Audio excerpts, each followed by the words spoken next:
যে America Burma এক করে বসে আছে, চায়না সেখানে বসে আছে, ইন্ডিয়া সেখানে বসে আছে। এই যে লেজগোবর অবস্থা করে ফেলা জাতীয় নিরাপত্তাকে, সেসব কারণে সঙ্গত কারণেই ওনার পদত্যাগ চাওয়াটা অন্যায় কিছু নয়। জাতিকে জটিল থেকে জটিলতর অবস্থার দিকে নিয়ে যাওয়া এটা সম্ভব হবে না কখন।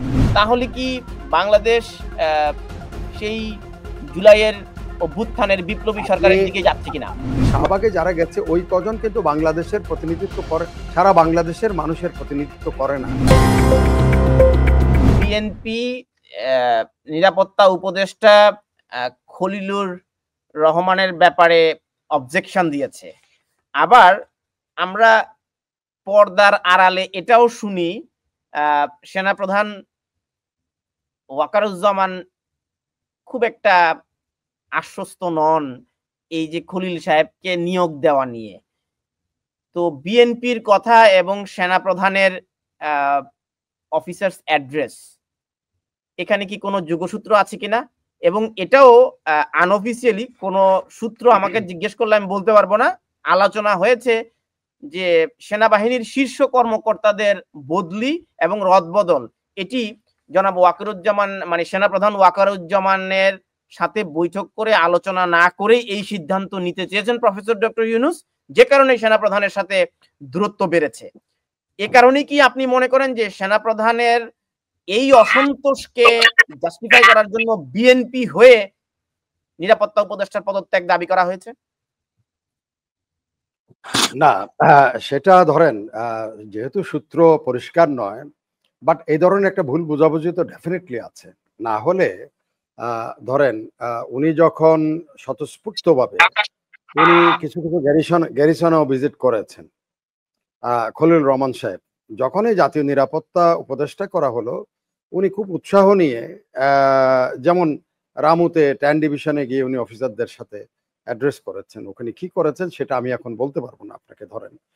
বাট উনি যদি সত্যি সত্যি জাতীয় নিরাপত্তা নিয়ে চিন্তিত থাকতেন, জাতীয় নিরাপত্তা নিয়ে যদি কাজ করার ইচ্ছা থাকতো, তাহলে উনি কিন্তু ওনার স্থানে আমি হলে আমি একটা কথা বলতাম প্রথমতই, যে আমাদের সেনাবাহিনীর সারা বিশ্বব্যাপী শান্তি স্থাপনের অভিজ্ঞতা আছে, দারুণ অভিজ্ঞতা আছে, সফল অভিজ্ঞতা আছে।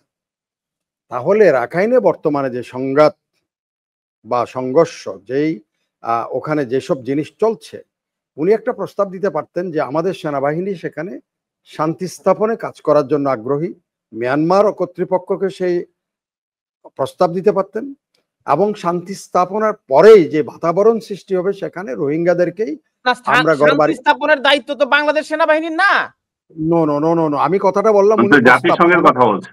আমি জাতিসংঘে আমরা শান্তি স্থাপন করছি বিশ্বব্যাপী। পৃথিবীর সবচেয়ে খারাপ জায়গা কঙ্গোতে, যেখানে মানুষ খেকুদের জন্ম, মানুষ খেকুদের এখনো অবস্থান আছে, ক্যানিবলদের।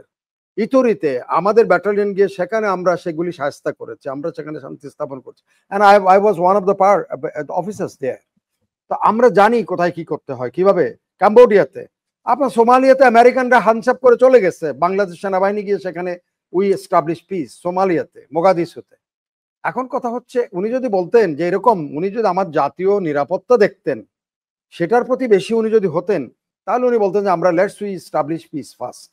ওখানে করিডোর মরিডোর এগুলি দিয়ে কি ঢুকাবো না ঢুকবো এগুলি উনার বক্তব্যের মধ্যে না এনে উনি শান্তি স্থাপন, আমাদের জাতীয় নিরাপত্তা সেখানে জড়িত। কেন জড়িত আপনি যদি প্রশ্ন করেন, যেহেতু 12 লক্ষ রোহিঙ্গা আমাদের ঘাড়ে চেপে আছে। ওই 12 লক্ষ রোহিঙ্গা যে কোনো স্টেক হোল্ডার, এই যে ওখানে এখন ধরেন এই যে আমেরিকা বার্মা এক করে বসে আছে, চায়না সেখানে বসে আছে, ইন্ডিয়া সেখানে বসে আছে, যে কোনো স্টেক হোল্ডার এই রোহিঙ্গাদেরকে তার পক্ষে টানার জন্য, উস্কানি দেওয়ার জন্য বা ভবিষ্যৎ ট্রেড ওয়ারে ইনভলভ করার জন্য রোহিঙ্গাদেরকে ইনভলভ করে ফেলতে পারে। তখন কে এটা সামাল দিবে? আমাদের সামাল দিতে হবে, বাংলাদেশ সামরিক বাহিনীকে সেগুলি সামাল দিতে হবে। তাহলে সেখান থেকে জাতীয় নিরাপত্তা ইস্যু, সেটাই সবচেয়ে বার্নিং। সেটাকে উনি সামনে এনে উনি বলতে পারতেন যে let's we establish piece in Rakhine, তাহলে রোহিঙ্গারা সেখানে চলে যেতে পারবে।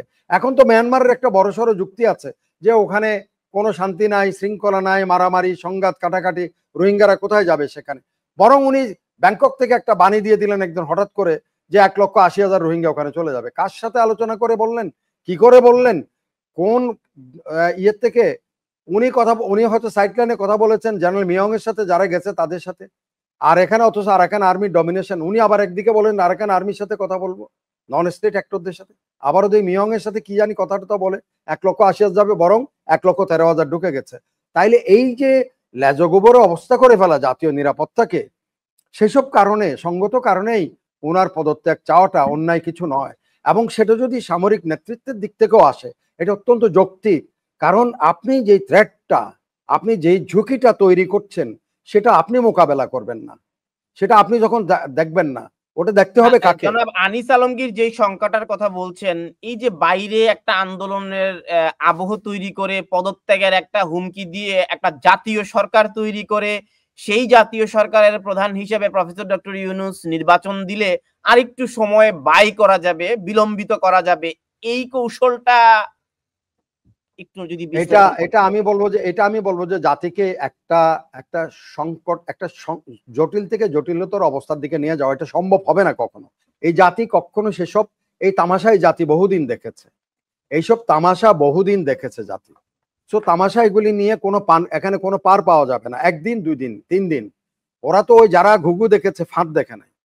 এখন কথা হচ্ছে সেই ফাঁদের অপেক্ষা করা কোনো উচিত না একটা জাতির, এটা কোনো মঙ্গলজনক নয় একটা জাতির জন্য। তো সুতরাং এখানে আপনি অকারণে রাজনৈতিক দল এনসিপি বিপ্লবী সরকার গঠনের হুমকি দিয়েছে এবং সেটিও আলোচনায় রয়েছে যে আগামী গত সপ্তাহের যে আদালতের রায়, এবং সেখানে বলা হয়েছে যে 1 মাসের মধ্যে জাতীয় সরকার বিপ্লবী সরকার গঠিত হবে কিনা সেটিরও একটা সিদ্ধান্ত আসবে। তা আপনি কি মনে করেন যে নির্বাচন যদি না হয় আগামী জুনের মধ্যে এবং রোডম্যাপ যদি না হয় ডিসেম্বরের মধ্যে, তাহলে কি বাংলাদেশ সেই জুলাইয়ের অভ্যুত্থানের বিপ্লবী সরকারের দিকে যাচ্ছে কিনা? আমি এগুলো কতগুলি রং মেসেজ দেওয়া হয়েছে, অতীতের থেকে কিছু রং মেসেজ নিয়েছেন তারা। যেমন সচিবালয়ে গিয়ে দাবি করেছে এই করতে হবে, ওই করতে হয়ে গেল। একটু আগে আনিস ভাই সেই কথাটাই বলছেন, যাই যমুনার সামনে হই হই রই রই করলো, আওয়ামী লীগকে ব্যান করতে হবে, ব্যান হয়ে গেল। আমরা পরীক্ষা দিব না, পরীক্ষা দেওয়া, পরীক্ষা দিবা না, জিজ্ঞেস করলো দিবা না, আচ্ছা তোমাদের তো ডিস্টার্ব হয়েছে, পরীক্ষা দিও না। এই ধরনের কথাগুলি এখানে এন্টারটেইন করতে গিয়ে এখন হয়তো মনে হচ্ছে যে এটা যা খুশি সেটা আমি করলাম, বোধ হয়ে গেল। No, it is not that easy, it is not that easy. আমি যদি মনে করি এখন যে আমি যা বললাম সেটা হয়ে গেল, ইট ইজ নট দ্যাট। ওখানে শাহবাগে যারা গেছে ওই কজন কিন্তু বাংলাদেশের প্রতিনিধিত্ব করে, সারা বাংলাদেশের মানুষের প্রতিনিধিত্ব করে না।